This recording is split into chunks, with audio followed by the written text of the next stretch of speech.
I'm here with Sean Strickland. The one and only. The one and only. Man, what's up, man? Hey, I've done a lot of interviews, but I'm not nervous, but I gotta tell you, I don't know where this one's going. I feel like you have been louder in the last couple of years. You know what it is, man? Like always, like my career, everyone's like, Sean, don't talk. Don't talk, the UFC won't sign you. And they probably pointed up. You know, if it wasn't UFC, I'd probably be cooking meth in a trailer in prison, so. But now, since I have like a decent name in the sport, I can say whatever the I want, and it's great, it's great. How would you describe your upbringing? I mean, I will say that it was a little bit more extreme to me. You got the alcoholic father. It was very difficult for me to fit into social settings, as you can tell. Thank God for MMA. That's why I love MMA. It's like there was no other outlet for me besides MMA.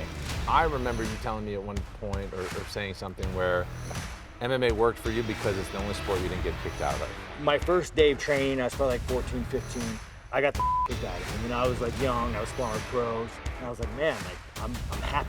I know what this feels like. And it was such a weird feeling to me because like, I've never felt that before. You know, I mean, even thinking about it makes me emotional. To me, it was never like fighting. Like, I didn't want to fight someone. I didn't want to go say, hey, tough guy, let's fight. It was like, no, there's something inside me that is craving to hurt somebody badly.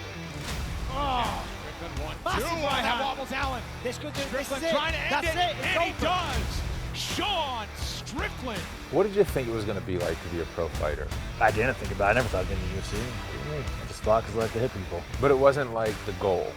No, it was more of just like, it just made me happy. Like, it's fun, it's exciting, but it's stressful, you know? Like, it matters, you know? I'm at the top of my sport, fighting savages. When you joined the UFC, I will say that was a big thing. Joining the UFC, like, you know, watching this as a kid, life accomplishment. And then you realize that now I jumped out of my pond, I'm in the ocean with sharks. But yeah, no, I mean, it was like biggest life accomplishment for me. so your run in the UFC early on, how would you describe what it was like for you to fight in the show? I was nervous, I hated it, like I dreaded it. I love UFC. MMA has gave me opportunity that I would never have.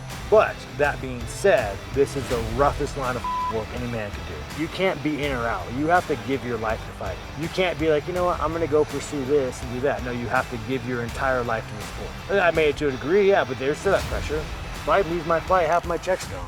What do you think in the future as you're 31? How many fights do you think you have left? I'm gonna fight till the wheel fall off. Till the money stops, I'm in it. I'll die in here if I can. Another one as Strickland goes down. Sean Strickland. Well, I think it was very interesting. You get to a little bit more, Sean. I got you, man.